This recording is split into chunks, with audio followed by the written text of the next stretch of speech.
nós estamos aqui para falar do futuro, né? Nosso futuro era para ser o envelhecimento, né? Nós nos preparamos.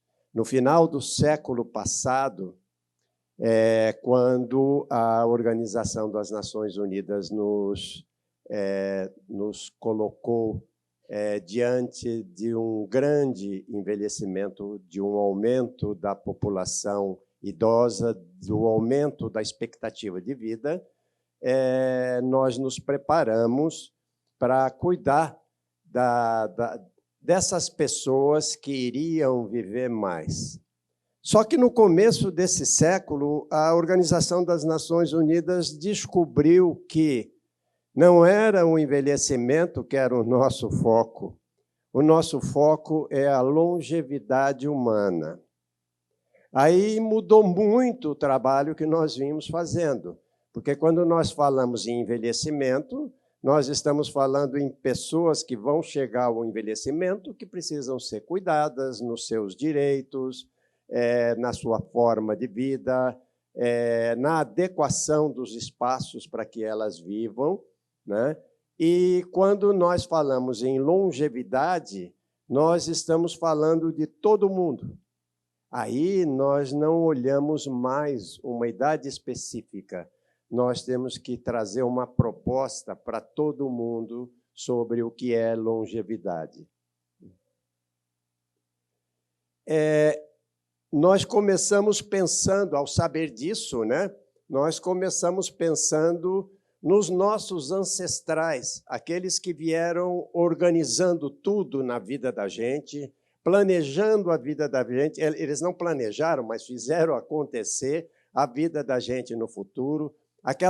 Aqueles seres que tinham dificuldade de agarrar um galho para subir numa árvore, mas agarravam, eles tiveram que ir refinando o seu tato, os seus dedos, a sua forma de pegar, o seu jeito de chamar a atenção do outro. Acabamos criando todas as articulações que nós precisamos hoje para dedilhar o nosso mundo e acabamos criando todas as formas de comunicação, refinamento dessa forma de comunicação, um tratamento que nós fizemos na nossa forma de expressar a voz, de expressar o corpo, de expressar a mão.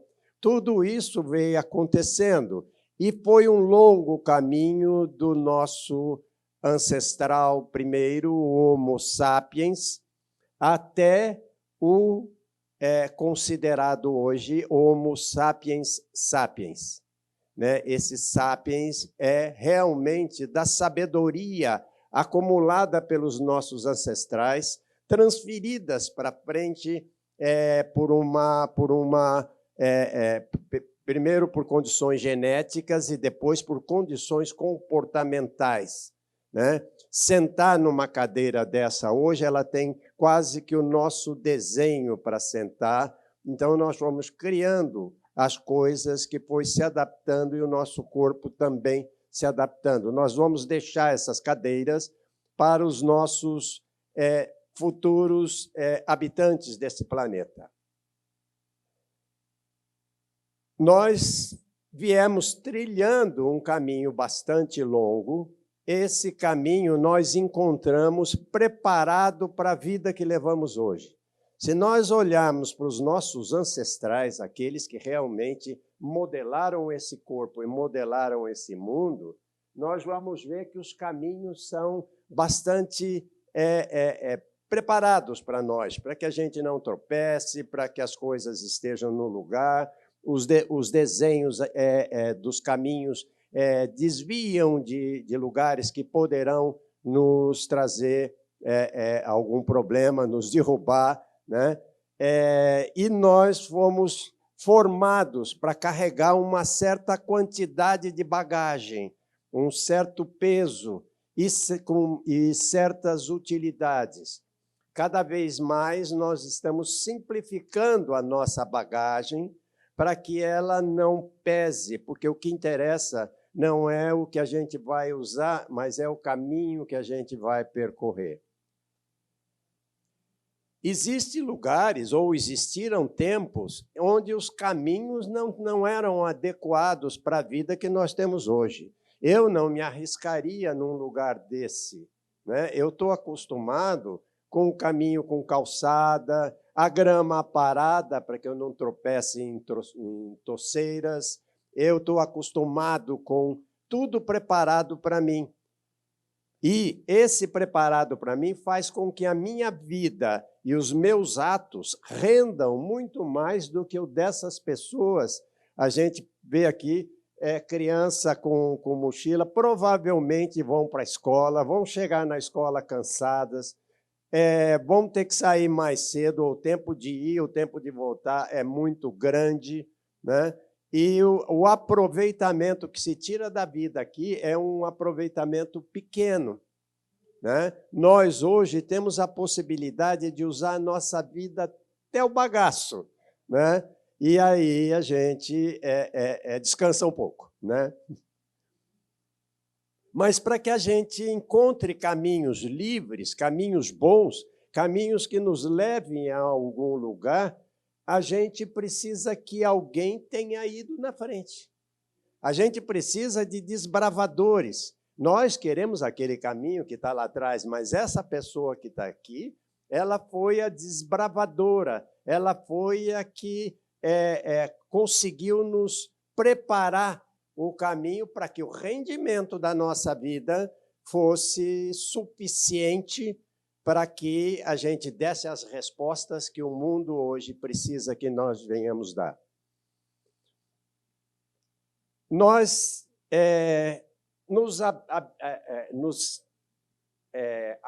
fomos acolhidos por esse mundo de uma forma que deu possibilidade de que a gente saísse daquelas pessoas do pré-homem, dos sapiens, né?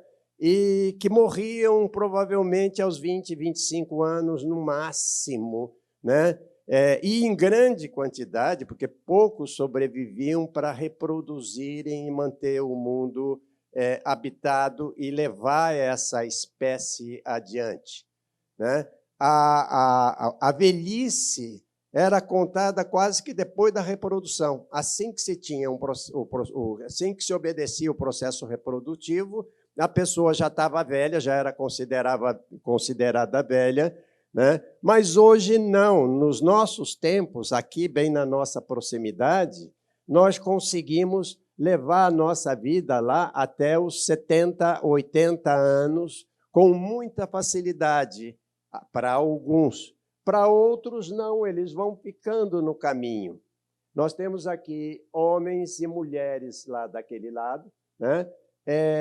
As mulheres vivem mais do que os homens, são mais cuidadosas, têm mais riscos, por isso elas se cuidam mais, e também não se aventuram em caçadas, em coisas nesse sentido, porque elas têm uma obrigação.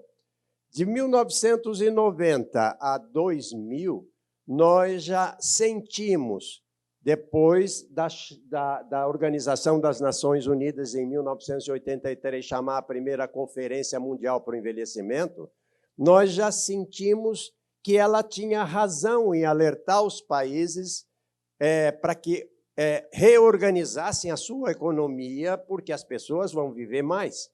Vocês que têm sistemas de aposentadoria precisam ver o tempo que essas pessoas vão ficar aposentadas e o tempo que elas vão levar, né, para vivendo e se tem caixa para sustentar esse tempo, né? Em 2000, nós já tínhamos uma discussão dessa quase no pé do ouvido da gente. Eles já estavam discutindo. Rapaz, vocês estão vivendo demais, como é que vai ser aqui? O caixa não vai dar. Já se começou a preparar algumas arapucas para o sistema de acolhimento das pessoas aposentadas, e hoje nós temos esse sistema precisando ser rediscutido seriamente com a nossa participação. Nós não podemos esperar que isso venha como um recurso político, simplesmente. Nós temos que participar. Ou seja, é política, mas nós temos que participar dela. Nos anos seguintes, o formato da pirâmide etária foi ficando um pouco mais gordinho na barriga, né? As pessoas de idade média, até os 35, 40 anos, foram vivendo mais e foram conquistando mais tempo de vida. Quando eu nasci logo no final da Segunda Guerra Mundial, a expectativa de vida no Brasil era 47 anos. Hoje ela passa de 77 anos. Nesse tempo da minha vida, eu ganhei 30 anos a mais do que o meu avô, do que os nossos avós, né? E quando nós atingimos o tempo que nós estamos, 2020, já a expressão das idades mais adultas já ocupou muito mais espaço dentro do nosso mundo, e nós começamos a ter a possibilidade de alcançar a longevidade. E é aí que começou a entrar o pensamento novo para a vida humana. Vamos viver mais tempo e temos que nos preparar para isso. Temos a perspectiva traçada pelos demógrafos da ONU de que em 2030 nós já vamos ter uma redução bastante significativa da natalidade e um aumento bastante significativo da vida, do tempo de vida das pessoas das idades médias, dos adultos jovens e dos adultos, e já começando a levar em consideração aquilo que nós estamos chamando hoje de envelhecentes, as pessoas dos 48, 50 anos para cima, porque elas começam a ficar preocupadas com o que vai acontecer comigo neste avanço, né? A perspectiva para 2050, então, é bastante significativa para os jovens adultos e para os adultos em fase de bastante produtiva, né? E a gente começa a perceber ali em cima já a disparidade entre homens e mulheres. As mulheres vivem mais mesmo, tá? Como nós vimos lá no comecinho, está provado agora que elas chegam muito bem às idades mais avançadas, porque elas vieram se cuidando. Bom, vou dar uma parada aqui de ver esse crescimento para a gente ver por que nós estamos vivendo, então, estamos conquistando nosso espaço mais para cima dessa pirâmide. Porque desde o final da Segunda Guerra Mundial, quando boa parte da Europa estava destruída, a gente começou a pensar como reconstruir o mundo, porque todos os produtos mais sofisticados vinham de lá. O mundo resolveu fazer um esforço para reconstruir, e esse esforço, na forma de adaptar as pessoas, ele passou a ser chamado de estado de bem-estar social. Nós aqui não recebemos o estado de bem-estar social, mas recebemos imigrantes que vieram para cá depois da guerra, que trouxeram conceitos, e esse estado de bem-estar social começou por quê? Primeiro, por organizar o esgoto, porque as pessoas eram mais ou menos obrigadas a viver mais ou menos no meio das suas excrescências, porque a forma de retirar aquilo era complicada. Construiu-se rede de esgoto, rede de água, que começou a trazer água tratada de boa qualidade. Só isso aí já deu um salto de qualidade na vida das pessoas. E nós experimentamos isso acontecendo aqui também.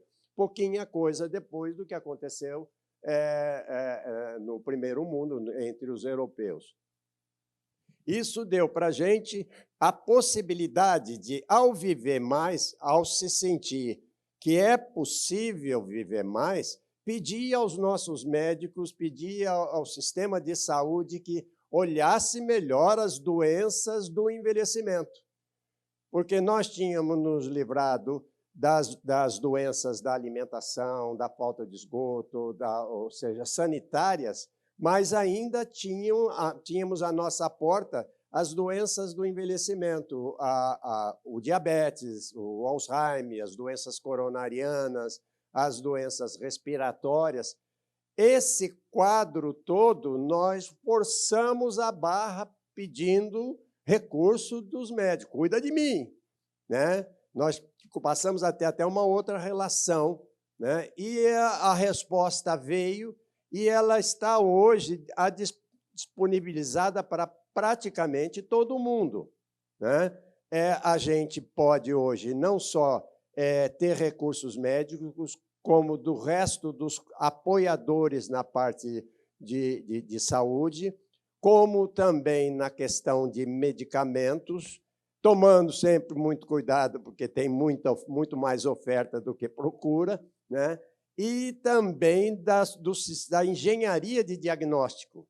Hoje nós temos a possibilidade de olhar o nosso organismo de ponta a ponta e tentar saber como é que ele está acontecendo, né?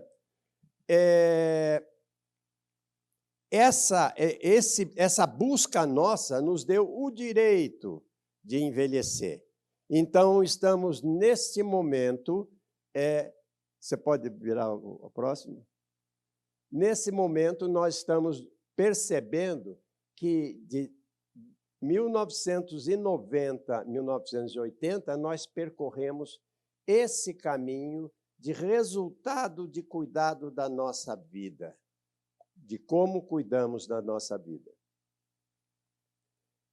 A perspectiva que nos trazem os demógrafos é que, em 2100, essa estrutura estará mais ou menos assim, né? Nós vamos ter uma quantidade da natalidade bem próxima lá dos 80 anos, 80, 90 anos.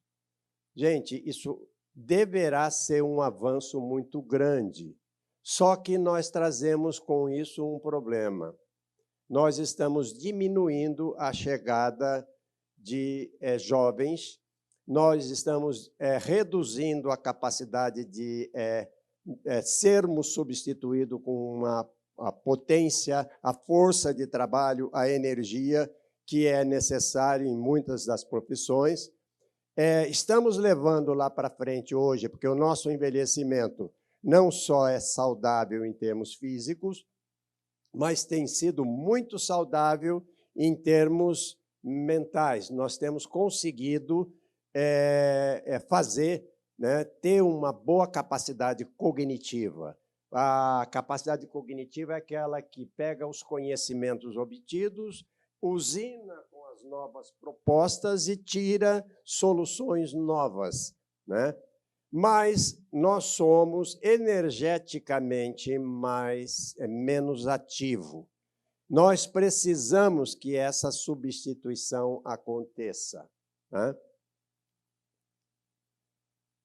Nós tivemos um tempo da nossa vida onde a natalidade foi sendo essa linha azul, né?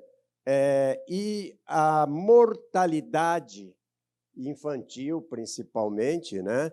Ela foi sendo reduzida numa proporção, né, que aqui no meio a gente vê que estava diminuindo a natalidade, mas ainda havia muita mortalidade. Isso foi sendo regularizado numa proporção que hoje nós temos um cuidado bastante grande com o nascimento, com a mãe, e isso possibilita que a gente, então, venha viver muito mais. Mas continuamos lá com o problema da redução da natalidade. Isso nós temos que, num determinado momento, discutir, né?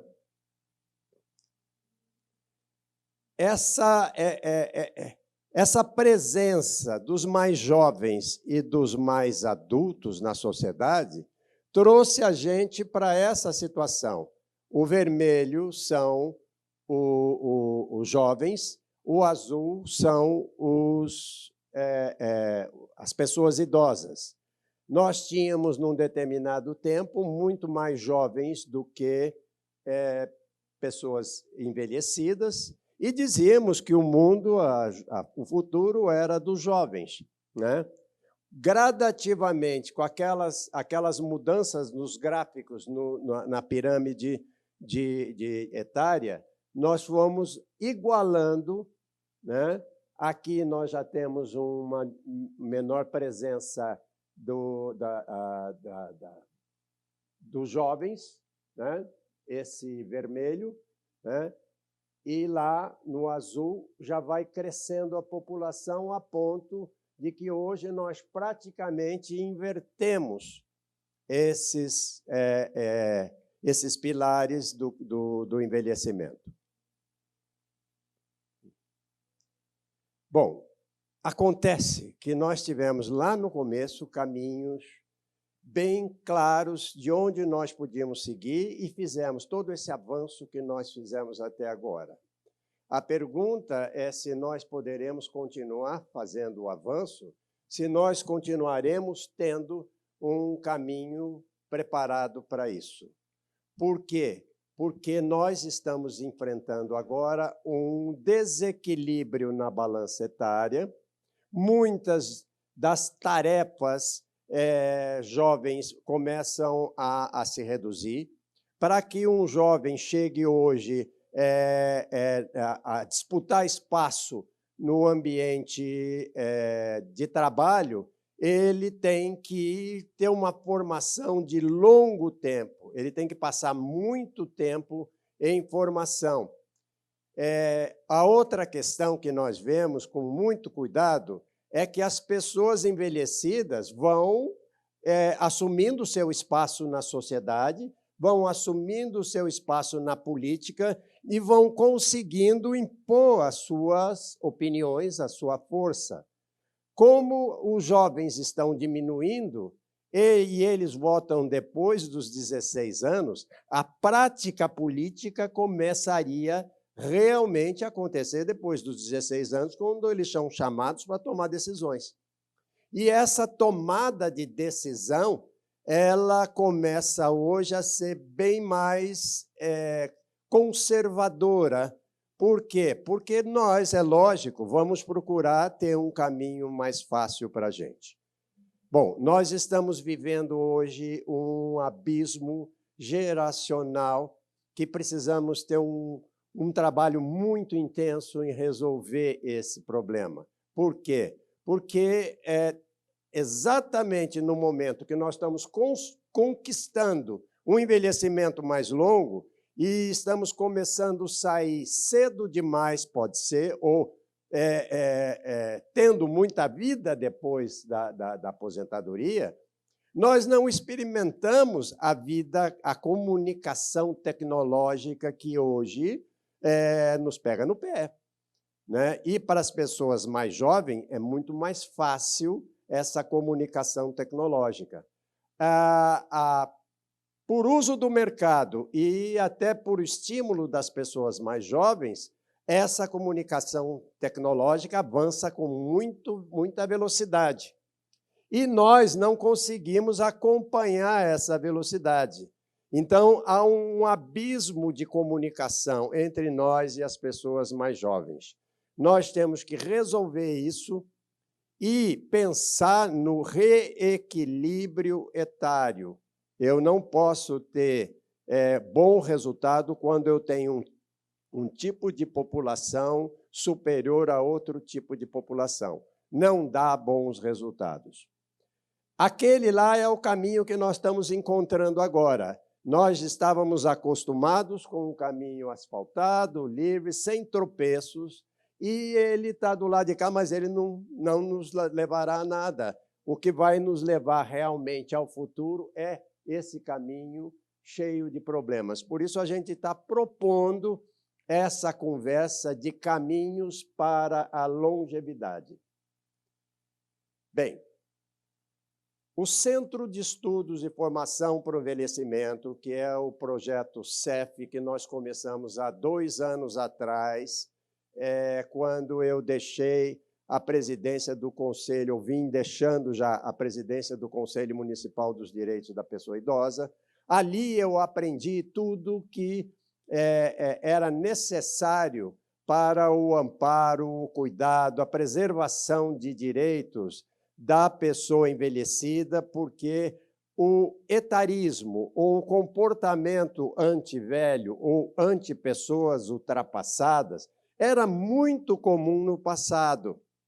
E as pessoas, conforme envelheciam, elas eram praticamente relegadas a um segundo plano.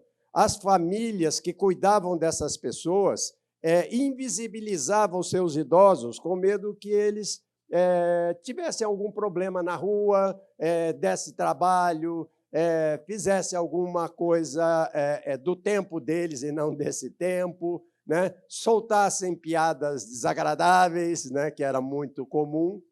Então, os envelhecidos ficavam em casa e eles se acomodaram nessa situação, ficando em casa no seu aposento. E o seu aposento passou a ser o sinônimo de envelhecer, os aposentados, né? Agora, as pessoas envelhecem com muito mais capacidade cognitiva, com muito mais recurso para não ficar invisibilizada. Todos nós conhecemos pessoas envelhecidas no meio em que vivemos, ocupando espaço na discussão das coisas do mundo, né? Então, nós começamos a perceber que está na hora de nós repensarmos a organização desse mundo para que aquele caminho anterior possa ser construído não mais pelos nossos ancestrais, mas por nós mesmos, que seremos os ancestrais das pessoas que estão no futuro. Eu não sei qual foi o meu ancestral que inventou o som numa corda, num cipó, numa coisa qualquer, mas eu sei que hoje eu posso tocar um violão, entende? E isso vem do esforço que ele fez, do pensamento que ele tem, nos desafios e na imaginação que ele teve num certo tempo de vida. Bom, hoje nós somos os ancestrais. Nós temos que deixar o mundo preparado para frente, porque nós sabemos, assim como nós chegamos aqui, outras pessoas, que agora são em menor número, vão chegar lá na frente, né? E nós temos que deixar alguma coisa preparada para eles. A análise feita tem um encerramento, um epílogo no livro do Lewis Henry Morgan, que em 1877 escreveu um livro que foi a base da criação da antropologia. Ele viveu tempo com índios americanos, foi adotado por tribos, passou muito tempo dentro do ambiente deles e estudou de onde eles tiravam todo o conhecimento que levava para frente. E, naquele momento, 1877, ele fez uma previsão que, se certas coisas não acontecessem, seria sombria para a humanidade. E exatamente o que ele chamou atenção é para o uso exagerado de recursos que o mundo pode oferecer. Em 1980, aproximadamente, os demógrafos das Nações Unidas chamaram a atenção da gente para... nós estávamos atingindo tínhamos atingido 6 bilhões de habitantes no planeta. E o planeta começava a mostrar cansaço. Agora, em 15 de novembro de 2022, nós alcançamos 8 bilhões de habitantes na Terra. Se nós esperássemos que essa população reduzisse, a natalidade já está reduzindo, a a população já é negativa de acordo com a natalidade. Só que nós estamos envelhecendo em grande quantidade, a tal ponto de que a previsão dos demógrafos é que nós vamos chegar a 10 bilhões e 300 milhões de pessoas no planeta. Se nós continuarmos buscando riqueza, buscando conforto e buscando excesso de consumo de recursos entre energia e etc., o mundo não vai chegar a 2050, ou se chegar, vai chegar de uma forma precária. 2050, gente, são 27 anos aqui na frente. Eu corro o risco de estar vivo lá. Por quê? Porque se a longevidade me pegar de jeito, eu vou. Eu, quando fiz 50 anos, eu pensei, quanto tempo eu posso viver daqui para frente? Olhei os meus antepassados e fui fazendo a conta. Um 65, o outro 72, o outro 54. Eu fiz uma média, falei, eu vou viver 68, 70 anos. Eu já estou com 78, eu já passei por cima daquele tempo que eu esperava viver. Então, se eu chegar aos 90, eu não vou estranhar muito, não. Se vocês me encontrarem lá, então nós vamos ter problemas daqui para frente exatamente com essa questão. Como é que nós vamos deixar o mundo para as pessoas que vão chegar? Dentro do Centro de Estudo e Formação para o Envelhecimento, a gente foi estudando as questões e chegamos a 6 eixos que nós temos que trabalhar intensamente daqui para frente. Nós todos juntos. As pessoas que têm neto têm que convidar o neto dela para ajudar a trabalhar. As pessoas que têm filhos têm que convidar os filhos para ajudar a trabalhar. E as pessoas que envelheceram têm que trabalhar pesado para que a gente possa deixar um mundo razoavelmente equilibrado. Primeiro, cada um de nós tem que ter um planejamento financeiro. E o planejamento financeiro quer dizer eu ter direito de ter, no final do mês, as minhas contas pagas, ter um relativo conforto e ter condição de mobilidade que é fundamental nesse mundo que nós vivemos. Nós estamos planejando criar em cada um desses eixos oficinas, centro de debates, etc. Planejamento de saúde. A minha saúde, eu tenho que sentar na frente do meu médico e dizer para ele, olha, você precisa me apontar o caminho do futuro. O que riscos eu tenho? E nós precisamos ter condição, recursos financeiros para fazer os exames necessários para podermos ter um planejamento de saúde e saber que daqui 3 ou 4 anos, do jeito que está o meu comportamento e as minhas condições, eu posso começar a ter a presença de uma demência. E esse passa a ser o nosso maior medo, a demência antes da morte. Protagonismo e autodeterminação. De forma nenhuma, delegar para quem quer que seja, cuidar das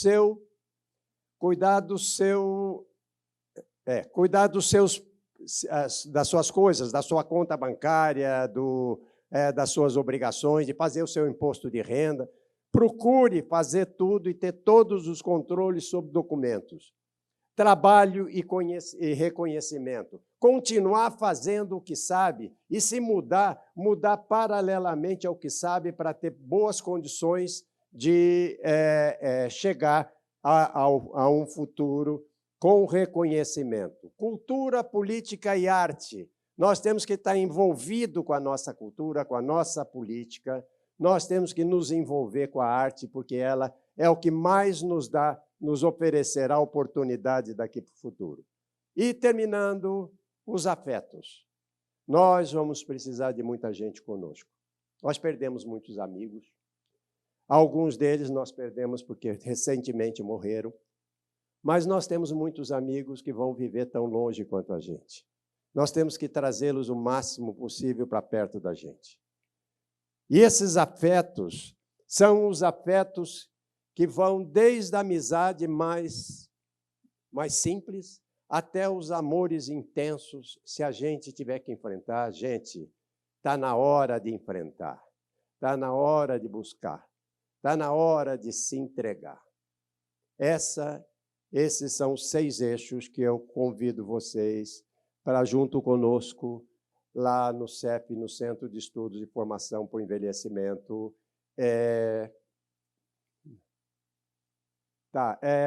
Nossa procura é criar essa rotina, o último só, por favor, fazer rodas de conversa e aqui está os nossos contatos. Eu sou Dácio Vilar, o telefone, e WhatsApp, e as redes sociais que o nosso